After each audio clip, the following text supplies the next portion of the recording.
Colossenses capítulo 2, versículo 5, diz assim a palavra de Deus: de sorte que haja em vós mesmo sentimento que houve também em Cristo Jesus, que sendo em forma de Deus, não teve por usurpação ser igual a Deus, mas aniquilou-se a si mesmo, tomando a forma de servo, fazendo-se semelhante aos homens, e achado na forma de homem, humilhou-se a si mesmo, sendo obediente até a morte, e morte de cruz. Pelo que também Deus o exaltou soberanamente, e lhe deu um nome que é sobre todo nome, para que ao nome de Jesus se dobre todo o joelho dos que estão nos céus, e na terra, e debaixo da terra, e toda língua confesse que Jesus Cristo é o Senhor, para a glória de Deus Pai.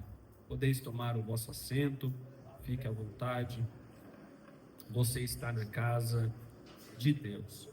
Queridos, nós estamos diante de um texto propício para esta data em que estamos relembrando a morte e a ressurreição de Cristo. E quando nós olhamos para o contexto amplo da Bíblia Sagrada, para falarmos sobre redenção, nós precisamos olhar também para o princípio e compreendermos a queda do ser humano.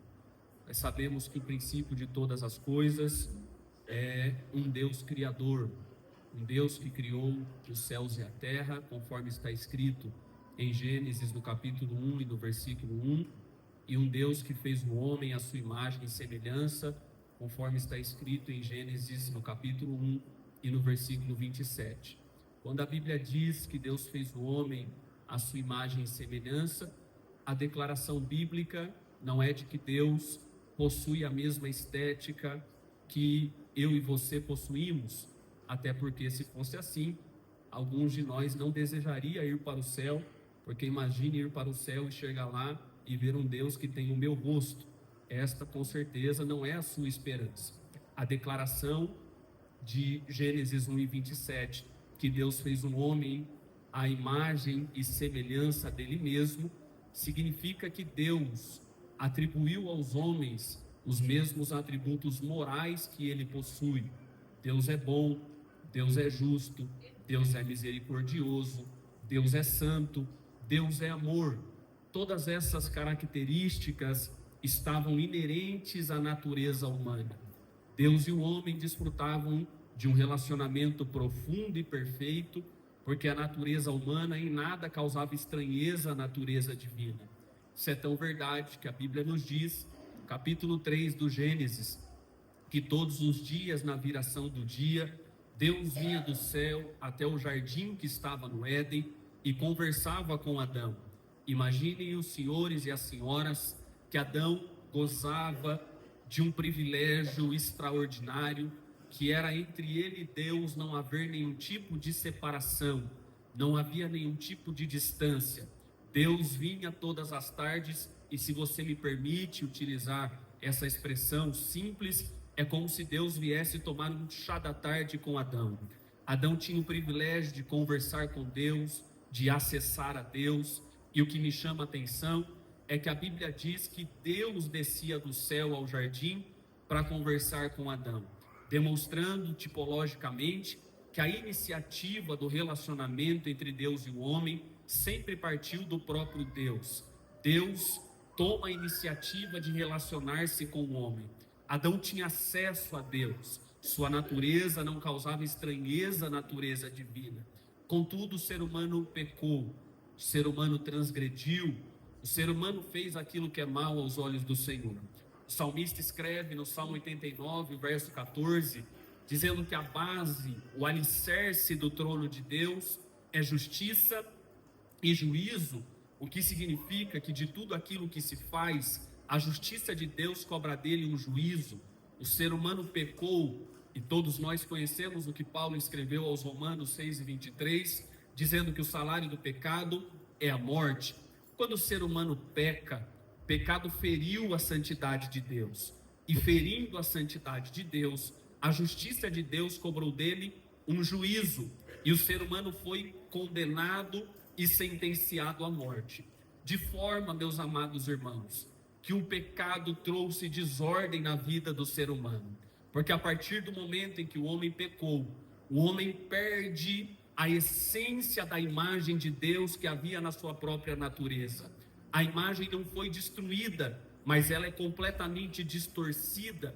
O ser humano passa a ser repugnante à natureza divina, porque o ser humano passa a ter na sua essência, no seu caráter, na sua natureza, o ódio, a maldade, a ira. Todas essas características negativas, elas entram na humanidade através do pecado, e não somente em Adão, mas Paulo escreve aos Romanos, no capítulo 5 e no versículo 12, que o pecado entrou por um homem e através do pecado a morte passou por todos os homens. Então deixe que o momento em que Adão peca, o pecado passa a habitar na natureza humana, e o problema do pecado é que ele causa separação entre nós e Deus. O próprio Deus exorta a humanidade pela boca do profeta Isaías, no capítulo 59, no versículo de número 2, dizendo que são os nossos pecados a causa da nossa separação para com Deus. O pecado trouxe desordem. Paulo escreve aos Efésios, no capítulo 4, no versículo de número 18, dizendo que nós, em estado de pecado, estávamos entenebrecidos no nosso entendimento, separados da vida de Deus. Paulo diz que nós havíamos nos entregado com avidez a todo tipo de imoralidade. Quando nós olhamos, por exemplo, que Paulo escreve aos Romanos no capítulo 1 e no versículo de número 18, a declaração do apóstolo é de que do céu se manifesta a ira de Deus sobre todo aquele que peca. No versículo 32 do capítulo 1 de Romanos, Paulo diz que é digno de morte não somente aquele que peca, como também aquele que consente com o pecado. No capítulo 1 de Romanos, Paulo está dizendo que os homens, os gentios, são indesculpáveis, porque o pecado habita em sua carne. No capítulo 2 de Romanos, Paulo diz que os judeus são indesculpáveis, porque o pecado também habita na carne dos judeus. Mas no capítulo 3 de Romanos, a partir do versículo de número 4, se você discorrer este capítulo, você vai observar que Paulo vai falar que todos os homens são indesculpáveis. Ele parafraseia o salmista dizendo que todos se extraviaram e juntamente se fizeram inúteis diante de Deus. Não há um sequer que busque a Deus, não há sequer um justo. E ele vai dizer, a partir do versículo 10, se não me falha a memória, as características do homem em estado de pecado, quando ele diz que os seus pés são rápidos para fazer o mal, as suas mãos estão cheias de sangue, a sua boca está cheia de áspide e de amargura, a sua garganta é como um sepulcro aberto. Mas a declaração fatídica de Paulo está no versículo 23 do capítulo 3 de Romanos, quando Paulo apresenta a abrangência e o efeito do pecado na vida do homem, quando ele declara: todos pecaram e destituídos estão da glória de Deus. Esta declaração de Paulo é para nós essencial na nossa compreensão, porque quando Paulo diz todos pecaram, a declaração paulina abrange a literalmente todos. O que Paulo está dizendo é que todos estávamos debaixo da mesma sentença. Não havia ninguém grande ou pequeno, rico ou pobre, preto ou branco, gordo ou magro, seja ele de linhagem real, ou seja ele um plebeu, seja ele um famoso, ou seja ele um anônimo. Todos estavam debaixo da mesma sentença. E qual é a sentença? Destituído da glória de Deus. A declaração de Paulo nos chama a atenção, porque quando nós olhamos o que o mesmo apóstolo escreve aos Efésios, no capítulo de número 2, no versículo 1, Paulo diz que nós estávamos mortos em delitos e pecados. Paulo escreve aos Romanos 6:20, dizendo que nós éramos escravos do pecado. Aos Romanos, no capítulo 7, Paulo diz que nós éramos escravos das nossas próprias concupiscências. E quando Paulo diz que nós éramos escravos das nossas concupiscências, a declaração de Paulo corrobora com o seu próprio escrito em Efésios, no capítulo 2, no versículo 3, quando ele diz que nós éramos por natureza filhos da ira e vivíamos segundo os nossos pensamentos e os desejos da carne. Só que quando Paulo diz que nós vivíamos para satisfazer a nossa carne, ele mesmo escreve aos Romanos 8:4, dizendo que a inclinação da carne é a morte. Nós estávamos numa condição terrível de alguém que está separado da vida de Deus e não tem como encontrar o caminho da salvação. Porque Paulo escreve em 2 Coríntios, no capítulo de número 4, dizendo que o príncipe deste século cegou o entendimento dos homens para que não conheçam a luz da glória de Deus. O que Paulo está dizendo de forma ilustrativa para que você compreenda é que todos nós estávamos em trevas, e não somente estávamos em trevas, mas nós não conseguíamos enxergar o caminho para escapar desta sentença. O salmista, em sua licença poética, no Salmo 40, ele diz que nós estávamos como alguém que está atolado em um charco de lodo. Por mais que se remexa, faça força, é como alguém que está literalmente no meio do lamaçal. Ele pode fazer força para sair dali, mas isso não altera o fato dele estar completamente mergulhado em impureza, em maldade, em perversidade. Eu e você não tínhamos nada para agradar a Deus. Olhando da eternidade, nós não tínhamos condições de reverter a nossa condição e o nosso estado. E é por isso que nós nos alegramos em uma noite como essa. Porque mesmo em nós não havendo beleza, mesmo em nós não havendo nada agradável, mesmo a nossa natureza sendo repugnante à natureza divina, do céu Deus decidiu nos amar, porque Ele é a essência do amor. Por isso Paulo, escrevendo aos Efésios no capítulo 2 e no versículo 4, Paulo diz que Deus, que é riquíssimo em misericórdia, pelo seu muito amor com que nos amou, nos vivificou juntamente com Cristo, e ele declara: pela graça sois salvos. Eu amo o que Paulo escreveu aos Romanos no capítulo 8, a partir do versículo 31, quando o apóstolo começa a salmodiar segundo os escritores, dizendo: que diremos pois a estas coisas? Se Deus é por nós, quem será contra nós? Aquele que nem mesmo o seu próprio filho poupou, antes o entregou por amor a nós, como não nos dará também com ele todas as coisas? Quem intentará acusação contra os eleitos de Deus? É Deus quem os justifica. Quem os condenará, se foi Cristo quem morreu ou antes ressuscitou, está à direita do Pai e intercede por todos nós? Quem nos separará do amor de Cristo? A tribulação, a nudez, a espada, a fome, o perigo ou angústia? Como está escrito: por amor a ti somos entregues à morte todos os dias, fomos reputados como ovelhas ao matadouro, mas em todas essas coisas somos mais do que vencedores por aquele que nos amou. Porque eu estou certo de que nem a morte, nem a vida, nem os anjos, nem principados, nem potestades, nem o presente, nem o porvir, nem a profundidade, nem a altura, e nem qualquer outra criatura poderá nos separar do amor de Deus que está em Cristo Jesus, o nosso Senhor.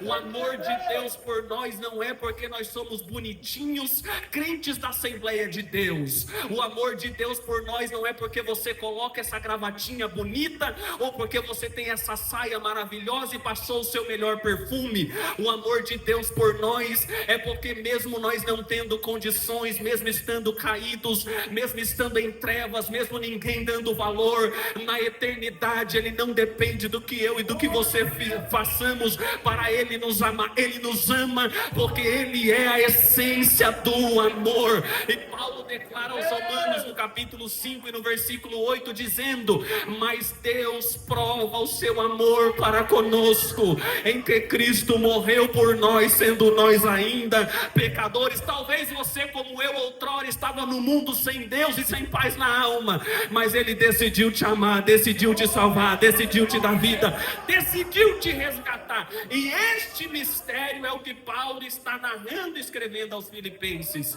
O escritor aos Hebreus narra uma dinâmica que é difícil para nós compreendermos, e fica aqui o desafio para os teólogos de plantão. Me explica o que o escritor aos Hebreus escreve no capítulo 1 e no versículo 5, demonstrando Deus conversando com Deus e dizendo: eu te serei por pai, tu me serás por filho. O acordo é selado, e Paulo está narrando aos Filipenses no texto em que lemos, dizendo: de sorte que haja em vós o mesmo sentimento que houve também em Cristo Jesus. que mesmo sendo Deus, não teve por usurpação ser igual a Deus. Antes esvaziou-se ou aniquilou-se, como você preferir, que no grego é kenosis. Essa expressão mexe com a minha alma e quero gastar aqui pelo menos 5 minutos para você compreender. Porque o que Paulo está dizendo, e a ideia do texto original, a expressão kenosis denota diminuição, porque foi exatamente isso que aconteceu. Na eternidade estava o Deus grande, na eternidade estava o soberano, na eternidade estava o verbo criativo de Deus, na eternidade estava vestido de glória e de majestade, assentado no trono e ouvindo a adoração dos anjos que dizem: Santo, Santo, Santo é o Senhor dos exércitos. Olha como o seu Deus é grande. A Bíblia nos diz em Isaías, no capítulo 40 e no versículo 12, que ele é tão grande que ele mede ou ajunta as águas na palma das suas mãos. Sabe o que isso significa? A ciência, com toda a tecnologia do homem, a ciência afirma, especialmente a NASA, que o homem não conhece ou não mapeou mais do que 15% dos oceanos. 70% do globo terrestre é feito de água e nós não mapeamos mais do que 15%, tamanha profundidade de alguns oceanos, que segundo os cientistas afirmam, em algumas regiões, a profundidade é tão grande que chega a 11 mil metros ou 11 quilômetros de profundidade. A pressão é altíssima, nem mesmo os robôs conseguem chegar lá embaixo, mas Isaías está dizendo que o meu e o seu Deus, ele é tão grande, que ele não precisa dos robôs e não precisa dos sonares. Ele pega todos os rios, mares, lagos e oceanos e ajunta na palma das suas mãos, porque ele é grande. Se já fosse isso, seria lindo para a gente dar um glória, mas a ciência afirma que o nosso universo tem 93 bilhões de anos-luz de diâmetro. Sabe o que isso significa? Que para você sair de um lado e chegar do outro a 300 mil quilômetros por segundo, que é a velocidade da luz, eles afirmam que ainda assim nós demoraríamos 93 bilhões de anos. Tamanha grandeza do universo. Aí vem Isaías escrevendo sobre a grandeza do meu e do seu Deus. No capítulo 40 e no versículo 26, ele diz que Deus é tão grande que ele mede o universo a palmo. Com a palma das suas mãos ele mede o universo. Sabe o que mexe com a minha alma? É que nós rodeamos o nosso planeta, rodia em volta, orbita em volta de uma estrela que é chamada estrela média, que é o Sol. Na nossa galáxia, que é chamada Via Láctea, tem cerca de outras 400 bilhões de estrelas. Além da nossa galáxia, existem cerca de outras 200 bilhões de galáxias, e são tantas estrelas, segundo a ciência. Pode dar um chat GPT que você vai ver se é verdade ou é mentira o que o pregador está dizendo. Eles afirmam que são tantas estrelas no universo, que existem mais estrelas no céu do que grãos de areia na terra. Exatamente o que você ouviu. Se fosse possível contar cada grão de areia que há na terra, em todo o globo terrestre, a afirmação dos cientistas é: ainda assim existem mais estrelas no céu do que grãos de areia na terra. Aí vem Isaías escrevendo sobre a grandeza do meu e do seu Deus, e ele diz que ele não somente conhece todas as estrelas, mas ele chama cada uma pelo seu nome, e todas elas respondem e se apresentam diante do seu Criador. Eu não sei se você entende a grandeza de Deus, mas Abacuque diz no capítulo 3 que quando ele passa, o sol e a lua se curvam diante da sua glória. Isaías diz que ele se assenta sobre o globo terrestre e os habitantes da terra são para ele como gafanhotos. Ele não precisa de mim e de você, mas na eternidade ele resolveu ficar pequenininho, tão pequenininho que veio caber no ventre de Maria. E isso nunca fez tanto sentido para mim, pastor Marcos, do que nas últimas semanas. Tem uma mocinha sendo gerada no ventre da minha esposa, 7 meses. Eu me lembro como se fosse hoje do primeiro ultrassom. 10 semanas. Naquele dia, quando o médico estava fazendo o ultrassom e eu ouvi o coração dela batendo a primeira vez, ele falou: ela tem cerca de 10 centímetros. O meu coração bateu forte, parece que a Bíblia fez assim diante de mim.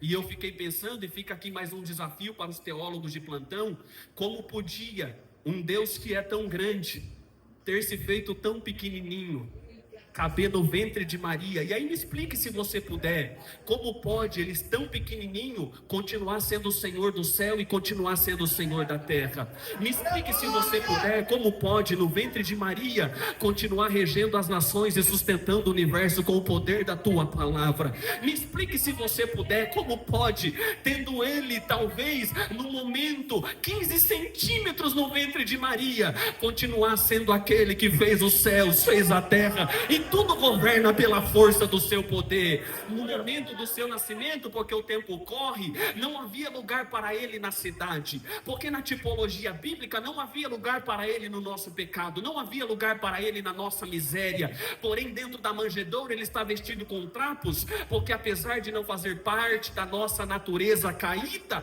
ele se identificou com a nossa situação, ele se identificou com o nosso estado. Sabe o que é lindo? Que aos 12 anos Jesus está no templo questionando doutores, e eu amo essa expressão, porque Maria esqueceu Jesus e após 3 dias lembrou. Está aparecendo algumas igrejas que passam o tempo e eles não percebem que Jesus já não está no meio, Jesus não está na festa, Jesus não está junto, mas eles continuam caminhando. Mas chega um momento que alguém se lembra: cadê Jesus? E eles voltam, e quando voltam encontram Jesus no mesmo lugar. E talvez isso aqui seja a resposta de Deus para o coração de alguém: sentiu falta de Jesus? É só voltar que você vai encontrá-lo no mesmo lugar. Ele não muda, ele continua andando no mesmo caminho. Jesus estava no templo questionando doutores, e a ideia do texto para nós andarmos é que aquilo que os doutores perguntavam, Jesus sabia, mas aquilo que Jesus perguntava, eles não sabiam. Pensava que era apenas um garoto, mas Jesus não era simplesmente um garoto. Paulo escreve aos Colossenses 1:16 dizendo que ele é a imagem do Deus invisível. O que Paulo está dizendo é que aquele Deus do Antigo Testamento, o eu sou que o sou. Você se lembra quando Moisés questiona Deus diante da sarça, dizendo: eu vou para o Egito, mas quem eu digo para eles que me enviou? Qual é o teu nome? E ele disse: eu sou o que sou. É como se estivesse dizendo: eu sou e não preciso dizer quem sou. Eu sou e aquilo que você precisar. Eu sou e quem quiser que discirna. Se você tiver com fome, eu sou o pão. Se você tiver com sede, eu sou a água. Se você tiver com calor, eu sou a nuvem. Se você tiver com frio, eu sou a coluna de fogo. Se você precisar de provisão, eu sou aquele que faz as vestes crescer no corpo. Mas também, se as nações vierem contra você, eu sou o general de guerra, poderoso na batalha. Eu sou o que você precisar. Agora, esse Deus grande não está se revelando como se revelou no Horebe, porque quando ele descia no Horebe, raios, trovões, relâmpagos e terremotos, falou para o povo: faz uma cerca, porque se eles se aproximarem, Moisés, eles vão morrer diante da santidade que há no Horebe. Agora, esse Deus não vem com poder, autoridade e glória, mas ele vem como uma pessoa comum. E aí João escreve no capítulo 1 e no versículo 14: o verbo se fez carne, habitou entre nós, e vimos a sua glória, como a glória do unigênito do Pai. A Bíblia nos oculta 18 anos da sua existência, mas aos 30 ele está caminhando no Jordão. Em uma das cenas mais lindas da história. Se eu pudesse escolher 3 momentos da vida de Jesus para eu poder me transportar no tempo e observar, esse seria um deles. João Batista está batizando nas águas do Jordão para arrependimento. É pecador, batiza. É pecador, batiza. É pecador, batiza. De repente vem Jesus caminhando no deserto da Judéia. Sabe o que mexe com a minha alma? É que Jesus está caminhando e João está batizando para arrependimento. É pecador? Pode batizar. É pecador? Pode batizar. Mas quando João ergueu os olhos, ele já não viu mais um pecador, mas recebeu de Deus a revelação que logo ele expressa dizendo: eis aí o Cordeiro de Deus que tira o pecado do mundo. A declaração de João mexe com a minha alma, porque ele está dizendo: agora quem está caminhando em minha direção não é alguém como eu e você com pecado, mas é aquele que tem a solução para o meu e o seu problema. Ele é o Cordeiro que tira o pecado do mundo. E sabe o que é lindo? Quando Jesus chega, ele diz assim: mestre, não sou eu que devo batizá-lo, porque eu não sou digno sequer de desatar a sandália dos seus pés. Aí Jesus olha para ele com a sua humildade característica e diz: não, João, é necessário que se cumpra as escrituras. E ele se permite ser batizado nas águas barrentas do Jordão.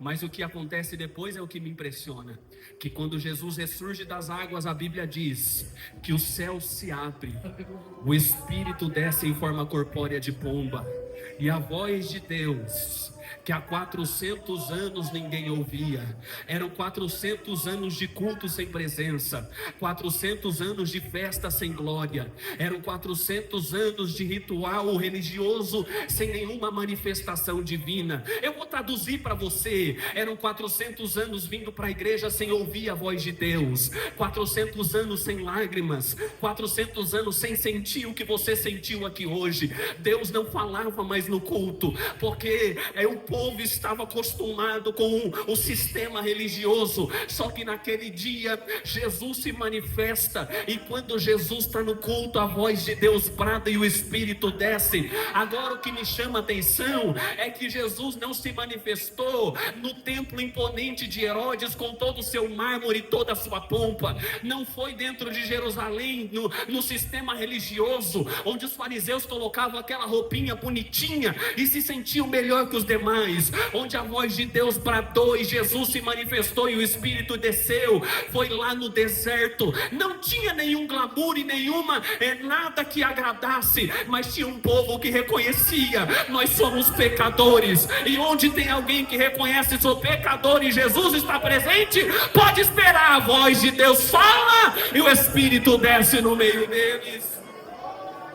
Só que ele não veio simplesmente para realizar milagres como fez no seu ministério. Paulo diz no texto em que lemos que ele foi obediente até a morte e morte de cruz. Nós sabemos que no final do seu ministério foi representado aqui hoje. Ele se reúne no primeiro andar de uma casa, os 12 discípulos estão com ele. Tem pão, tem cálice, ervas amargas, todo o incenso e a preparação da Páscoa judaica. Jesus está concluindo o seu ministério e a expectativa de Jesus é que eles tivessem aprendido tudo aquilo que ele ensinou durante o período do seu ministério terreno.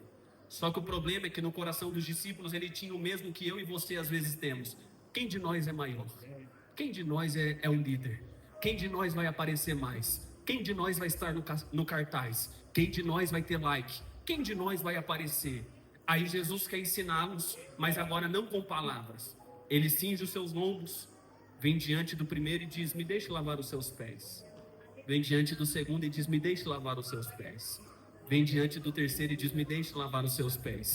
Era Jesus ensinando: no reino é diferente do que no mundo. No mundo, o maior é aquele que é servido. Aí Jesus apresenta a lógica espiritual do evangelho, dizendo: aqui não. Aqui, quem quiser ser o maior tem que ser servo de todos. Ele lava o pé dos discípulos. Após lavar os pés dos discípulos e a restrição de Pedro e a declaração de Pedro, Jesus então pega o pão e diz: este é o meu corpo que é partido por vós.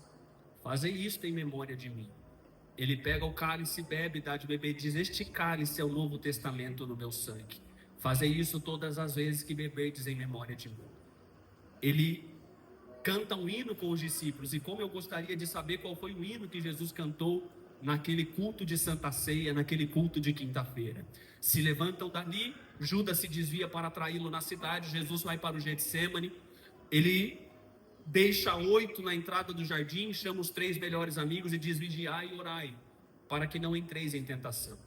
Ele vai mais adiante no jardim e sozinho ele ora dizendo: Pai, se possível for, passa de mim este cálice, todavia seja feita a sua vontade, não a minha.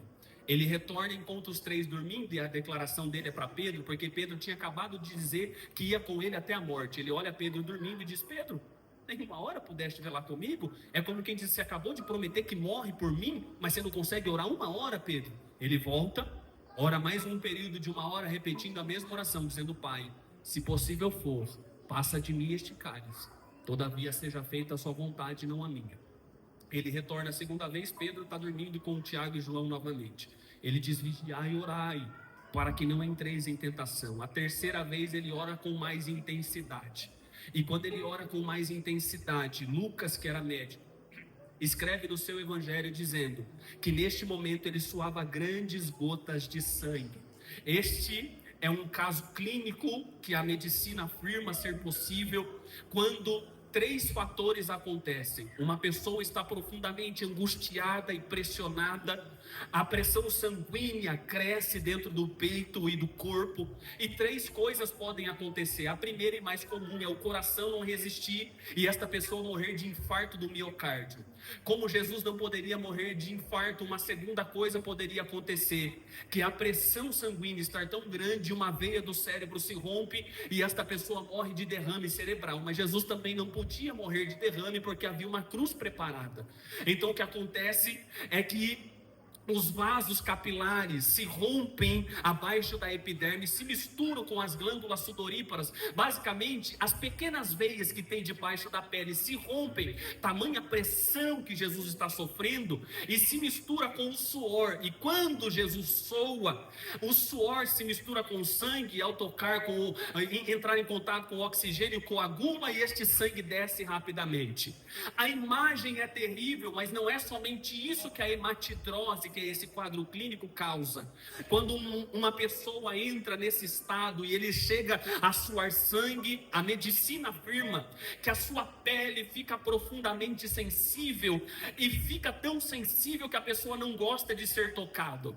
A forma que eu tenho para te ilustrar, segundo os médicos, é que quando uma pessoa passa pela hematidrose, é como uma parte do corpo que sofreu uma queimadura. Você já queimou uma parte do corpo? Que quando você passa o dedo, passa a mão ou encosta em um pano, é como se aquela pele estivesse sensível e causa um profundo incômodo. Só que Jesus não ficou com uma parte do corpo desta forma, porque ele suou sangue, então todo o seu corpo e todos os seus membros ficaram sensibilizados. Só que logo quando ele volta de suar sangue, os homens vêm com luzes e com espadas para prendê-lo. O traidor beija-lhe o rosto e ele é levado diante do sinédrio, e Jesus começa a ser cuspido, esbofeteado, espancado, humilhado.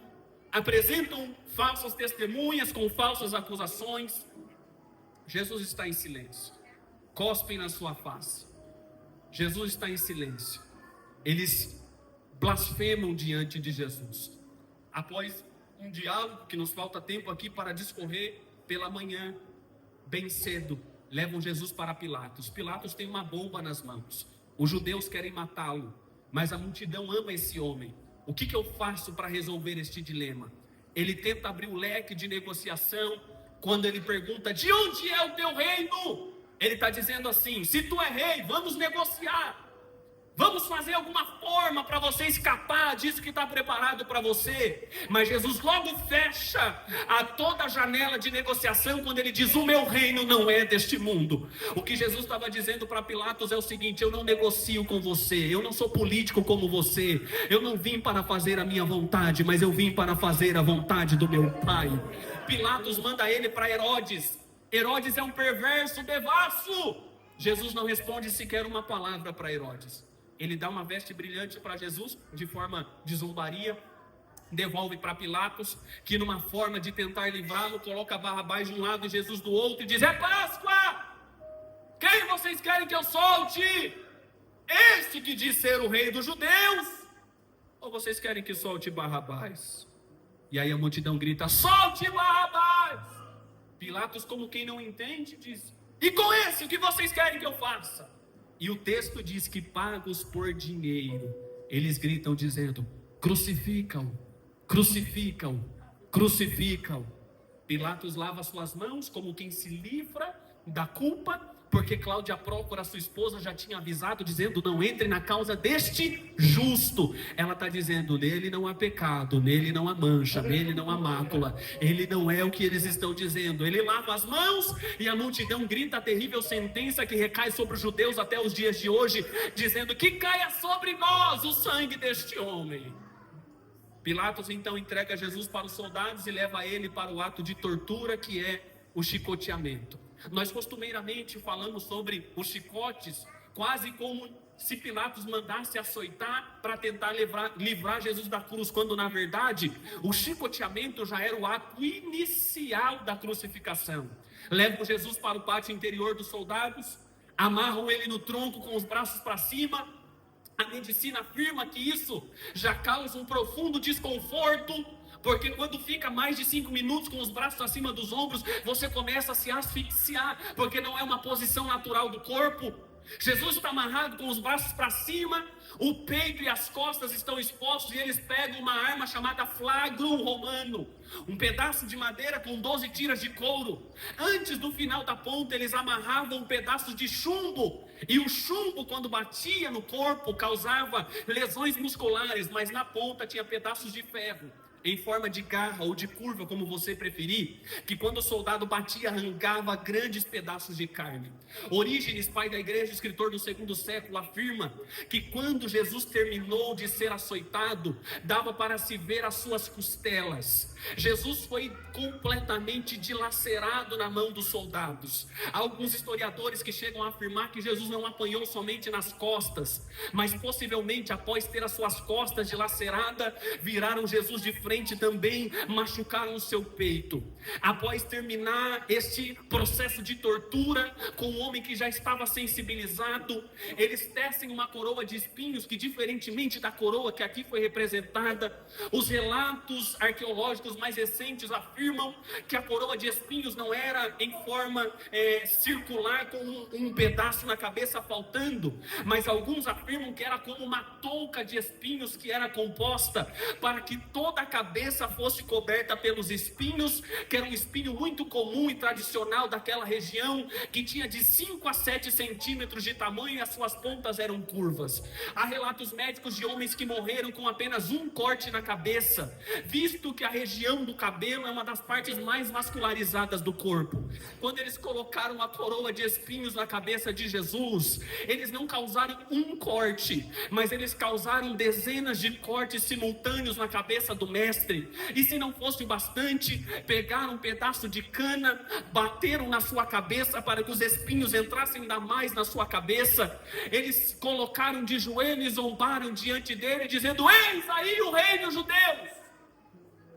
Pegaram a parte mais alta da cruz, que não era uma madeira lavrada e lixadinha como desse banco que você está sentado, mas o escritor do 2º século, Orígenes especialmente, ele escreve dizendo que a madeira da cruz era rude, não era uma madeira lixada, mas era uma madeira que era uma madeira literalmente cru. Colocaram sobre as costas de Jesus, e eu imagino aquelas costas já em carne viva, com a pele sensibilizada, a madeira colocada sobre a cruz, com um peso de 50 a 70 quilos. Jesus está caminhando 700 metros da Fortaleza Antônia até o Monte Caveira, até o Gólgota, e parece que eu vejo que cada passo que Jesus dava naquele trajeto se cumpria as palavras de Isaías no capítulo 53, quando ele diz: quem deu crédito à nossa pregação e a quem se manifestou o braço do Senhor, porque ele foi subindo como um renovo perante ele, como raiz de uma terra seca, não tinha beleza e nem formosura, olhando nós para ele, não havia boa aparência nele para que o desejássemos,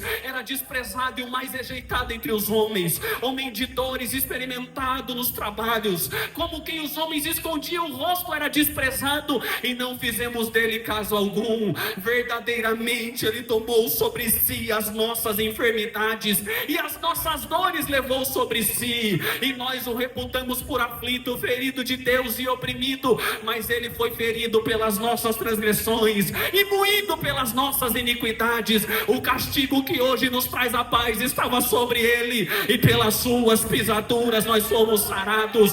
Naquele dia era fácil saber por onde Jesus passou, porque ficou um rastro de sangue em Jerusalém, mas aquele sangue não era um sangue como o meu e o seu, cheio de pecado. É o sangue do qual escreveu João na primeira carta, no capítulo 1 e no versículo 7, dizendo: se andarmos na luz como na luz ele também está, nós temos comunhão uns para com os outros, e o sangue sangue de Jesus, o seu Filho, nos purifica de todo o pecado. Pedro escreveu na primeira carta 1:18, dizendo que não foi com coisas corruptíveis que fomos resgatados da nossa vã maneira de viver, que por tradição recebemos de nossos pais, mas com o precioso sangue de Jesus.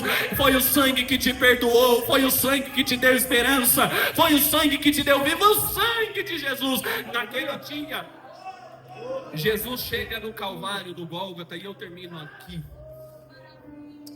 Pregos nas mãos, e não no meio das mãos, como estamos acostumados a ver, conforme os pintores renascentistas retrataram. Mas se você observar um livro, por exemplo, que chama A Crucificação, descrita por um cirurgião, Dr. Pierre Barbet, um médico francês, ele descobriu onde seria a única forma plausível de se colocar um prego nas mãos, de forma a não romper os tecidos da mão e o preso se soltar. Ele diz que é exatamente no espaço entre o osso da mão e o osso do antebraço, onde tem um espaço que é chamado espaço de Destot. Mas o problema é que o prego passa com facilidade e ele se acomoda e prende o preso ali. O problema é que nesse espaço também passa um nervo chamado nervo mediano, que é onde é levado todos os sensores dos dedos da mão.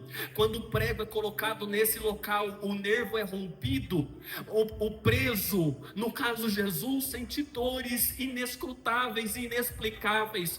Os seus dedos se contraem para a palma da mão, porque já não tem mais controle dos dedos, porque o nervo é rompido. Esticam os seus braços e, como diz o salmista, os seus ossos são desconjuntados. Os pregos são colocados nos pés, e aqui nos falta tempo para falar sobre os pregos nos pés, mas pregos nos pés, pregos nas mãos, a madeira rude. Jesus está pregado na cruz, com as costas dilaceradas naquela madeira rude, e o tempo vai passando e ele vai se inclinando, e a cada momento que passa ele vai ficando asfixiado, porque Jesus já estava sofrendo choque hipovolêmico, que é uma condição clínica que, quando um ser humano perde muito sangue, líquidos, ele começa a ter tonturas, náuseas, começa a ter dores de cabeça terrível e também ter sede.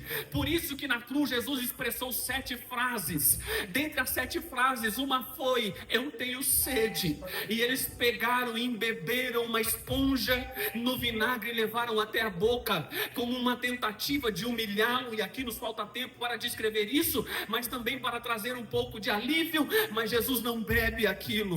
O que Jesus estava bebendo naquele momento foi o cálice que ele orou lá no jardim, dizendo que não queria beber. E não se engane que não se trata de cálice de sofrimento, porque ele veio para cumprir a vontade do Pai, mas ele está bebendo o cálice de separação, porque quando Jesus enche o pulmão de ar e ele se esfrega as costas, esfola as costas para conseguir falar, ele disse: Eli, Eli, lama sabachthani, Deus meu, por que me desamparaste?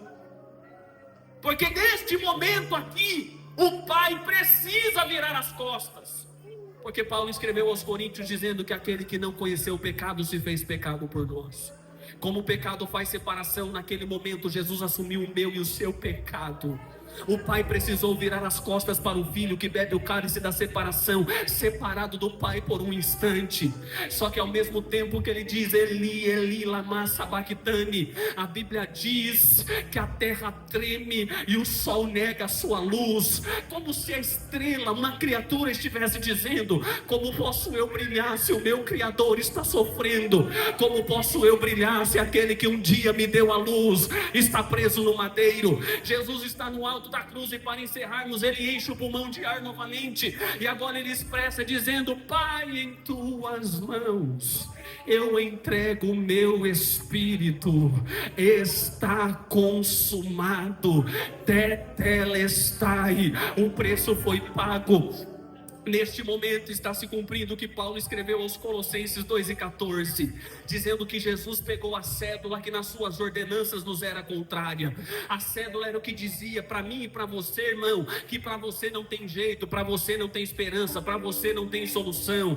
A cédula era a sentença que te condenava ao inferno e que te dava uma sentença eterna de distanciamento de Deus. Mas Paulo diz assim, lá na cruz, ele pegou a cédula, rasgou-a, cravou-a na cruz, como quem expõe Satanás ao ridículo, e da cruz ele saiu vitorioso, porque todas as vezes que Satanás vier te acusar, te apontar, dizer que para você não tem jeito, para você não tem solução, para sua família não tem esperança, ele vai ter que olhar para a cédula. Quando ele olhar para a cédula, ele vai ter que olhar para a cruz. Quando ele olhar para a cruz, ele vai ver o sangue que foi derramado, e quando ele ver o sangue derramado, vai ter que se lembrar do que Paulo disse em Romanos 8:1, dizendo: portanto agora nenhuma condenação há para os que estão em Cristo Jesus. Na cruz ele pagou todo o preço, e por isso nós podemos dizer: te adoramos, te exaltamos, te bendizemos, não porque nós temos nada que te agrade, mas porque o teu amor nos deu a vida e vida com abundância. A sexta foi até cinzenta, o sábado é de medo, mas no domingo pela manhã, as mulheres estão indo para o sepulcro, pastor Marcos, preocupadas com quem é que vai remover a pedra, porque os 11 marmanjos estão dentro de casa cheios de medo. As mulheres vão, e olha que preocupação, olha que simplicidade, elas estão indo para o sepulcro perguntando: quem vai remover a pedra? A pedra é pesada. Mas quando chegaram lá, a pedra já tinha sido movida. Os anjos perguntaram: por que procurais entre os mortos aquele que vive? Não está mais aqui, ele já ressuscitou. Jesus está vivo. Da cruz ele vai para a coroa. Sabe por quê? Tem alguns que dizem, se você perguntar para um budista, vai dizer que Jesus era simplesmente um espírito evoluído. Se você perguntar para um kardecista, vai dizer que Jesus também é um espírito evoluído que não tem mais para onde crescer. Se você perguntar para um socialista, ele vai dizer que Jesus é um revolucionário. Se você perguntar para um muçulmano, ele vai dizer Jesus que era simplesmente um profeta, mas menor que Maomé, e que não tinha condições de ser aquilo que ele fez. Os filósofos dizem que ele foi simplesmente um plantador de ideias. Os escolásticos disseram que ele veio apresentar uma filosofia moral para melhorar a sua ética. Mas se nós voltássemos 2000 anos e fôssemos lá naquele jardim e perguntássemos para Maria: quem é ele para você, Maria? Ela diria: ele para mim é o Raboni do jardim, ele é o mestre. Se nós perguntássemos para Pedro, Pedro diria: ele é o Cristo, filho do Deus vivo. Se nós perguntássemos para Bartimeu, Bartimeu diria: para mim ele é um prazer de enxergar. Se nós perguntássemos para Tomé, Tomé diria: ele é o meu Senhor e o meu Deus. Se nós perguntássemos para Lázaro, Lázaro, quem é ele para você? Lázaro diria: ele é a ressurreição e a vida. Se nós perguntássemos para Paulo, Paulo, quem é ele para você? Eu não sei para vocês, mas para mim ele é o Salvador, ele é soberano, ele é Senhor, ele é o amor revelado para nós. Por isso Esmeraldina nesta noite pode dizer: nós somos pequenos, mas ele é grande, ele é forte, ele é poderoso, ele é o nosso Deus. Podem dizer o que for, mas para mim ele ainda é aquele que salva, aquele que cura, aquele que batiza, aquele que voltará para buscar a sua igreja. Fica de pé comigo, por gentileza.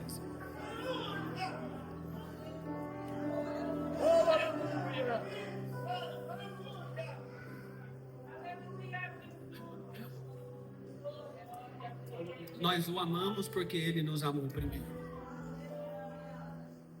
Eu gostaria de fazer um convite. Se há alguém entre nós que ainda não entregou a sua vida a Jesus, que ainda não se comprometeu com ele, talvez você está parado, talvez um dia você já até caminhou conosco.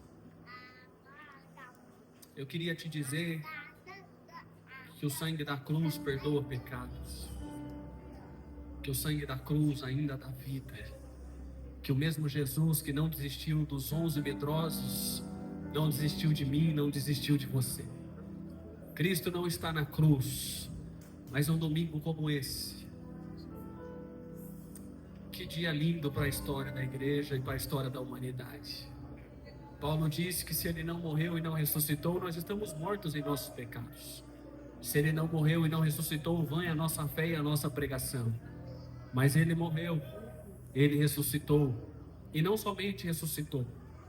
João diz em Apocalipse, no capítulo 1, que ele caminha no meio das igrejas. Assim como ele caminha no meio desta igreja aqui esta noite. E ele continua dizendo as mesmas palavras de Mateus 11, 28, dizendo: vinde a mim, vós que estáis cansados e sobrecarregados, porque eu vos aliviarei. Tem alguém para Jesus nesta noite?